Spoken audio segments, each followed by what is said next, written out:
So today we're going to make Easter eggs using this template that we have for free on the blog. There is a small Easter egg and there is a large Easter egg, and I'm going to go ahead and show you how to do the large Easter egg. It's really simple, but it turns out really fun, and it's a great way to decorate for the holiday. So first we're just going to go ahead and cut out the pattern.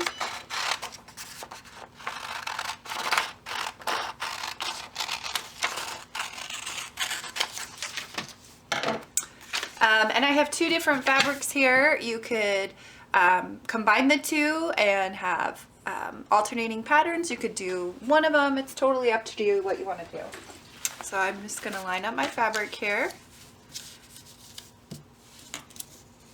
and pin my egg to 4 layers of fabric because I need to cut out 4 pieces to make my egg.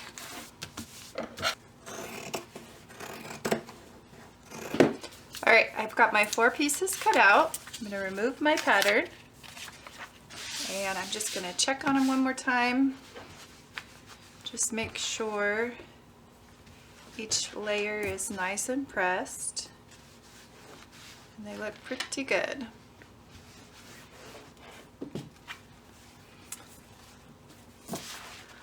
And I'm going to set my pieces out so that the tops are at the top. And that way I don't get confused as to how I'm sewing. Just making sure everything kind of stays in line. I'm going to put one on top of the other, and I'm just going to stitch this seam right here. Make sure that you back stitch at the beginning and the end.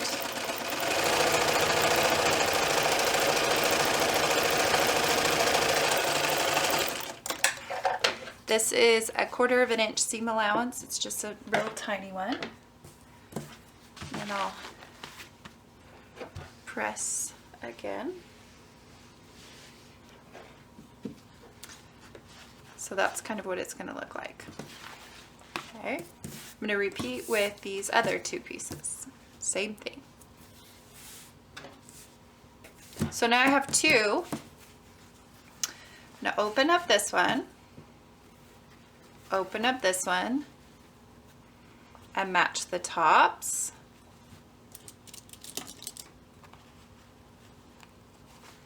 I'm going to match the bottom.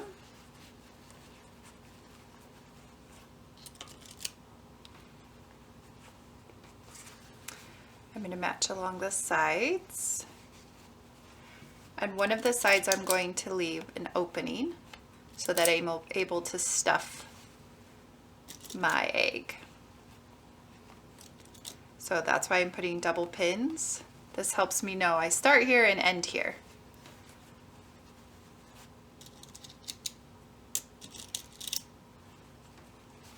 One more.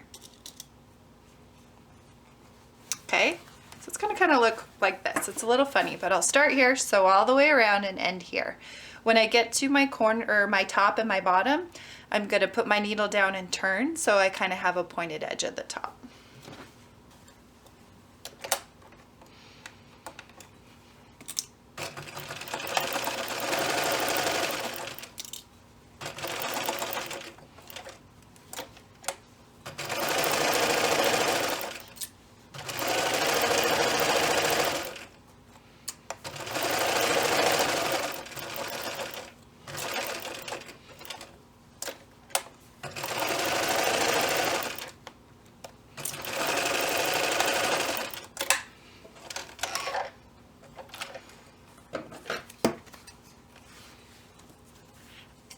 So this is what my egg looks like so far.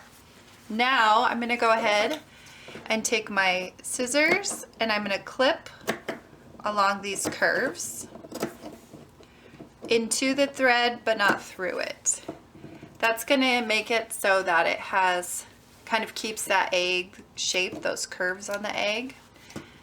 I'm also going to trim down at the top here just slightly, just to get rid of some of the bulk. Right here. going to turn it right side out.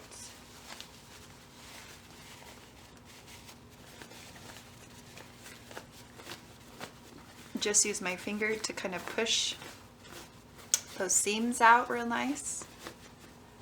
Okay, so there he is. Now I'm going to take some fiberfill stuffing. I'm just going to stuff them.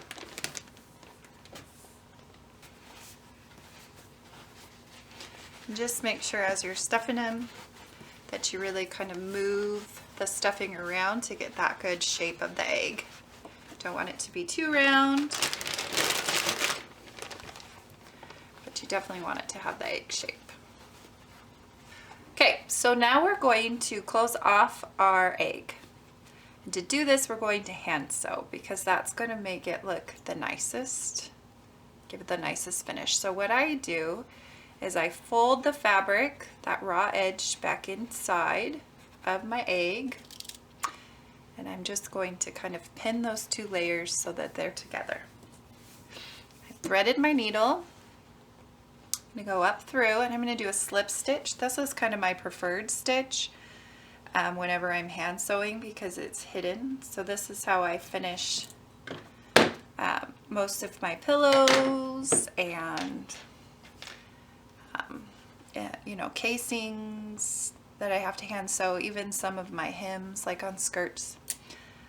It really just depends, but I like the slip stitch. So I'm just hand sewing here. I'm going through, you kind of look at it as there's two lips. There's the purple side and the green side. I'm going through the lip of the purple side so you can't see it, and then I'm coming onto the green side here and going into the lip on the green side. And when I pull it, my threads disappear.